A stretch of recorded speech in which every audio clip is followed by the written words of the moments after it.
바보들의 행진. 싱가폴 집에 있는 모든 가방을 총동원해서 이리저리 책을 나누어 5개의 짐을 만들었다.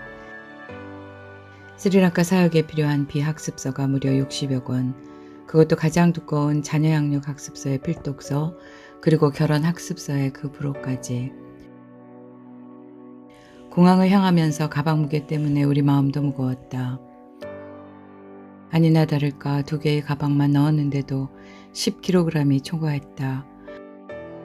항공사 측의 배려로 50%의 월급만 물고 그것도 감사하다며 나머지 3개의 짐을 메고 들고 앞서 걸어가는 남편을 바라보며 쓰린 마음이 솟구친다. 땀을 비오듯 흘리며 무거운 책보따리를 쥐고 들고 하염없이 걸어가는 저 사람, 혹시 바보가 아닐까? 짐 하나도 들어줄 수 없는 내 자신이 미안하기도 하고 그 미안한 생각 끝에 오히려 미움이 솟는 것은 웬일인지. 학교를 그만두겠다고 했을 때 더 말려볼 것을 그랬나. 비사역이 확장되기 시작하자 남편은 더 이상 학교와 사역을 병행하기 힘들다고 말하곤 했었다.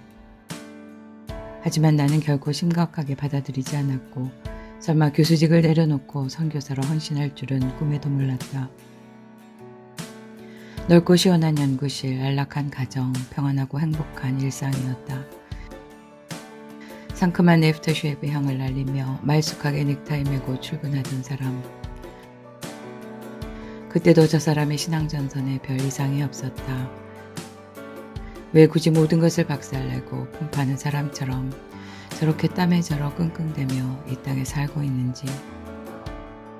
갑작스런 딸의 이주의 섭섭함도 잠시, 70도 훌쩍 넘은 백발의 어머니는 밑반찬 챙겨들고 우체국으로 향하시고 뇌졸중으로 쓰러지셔서 선교사가 뭔지 왜 가느냐고만 물으시던 아버지. 고아처럼 던져놓고 떠나온 내 사랑하는 학생들의 안타까운 이야기들. 갑자기 모든 고통과 원망의 화살이 남편의 등을 향해 날아간다. 그러나 그 화살이 그의 등에 꽂히기 전 내 마음의 눈물이 저만치 앞서가 방패되어 그 사람의 등을 감싸고 만다. 미운 마음을 품었던 것이 들킬세라 공연히 어색한 소리를 꽥 질렀다. 무겁지. 저만치 앞서갔던 남편이 그 소리에 돌아보며 땀에 밀려난 안경을 콧등에 걸고 힘에 겨워 벌게진 얼굴에 한박 웃음을 머금는다. 거친 호흡을 타고 들려오는 남편의 목소리. 당신 다리 아프지? 천천히 와. 바보 둘이 걷고 있다.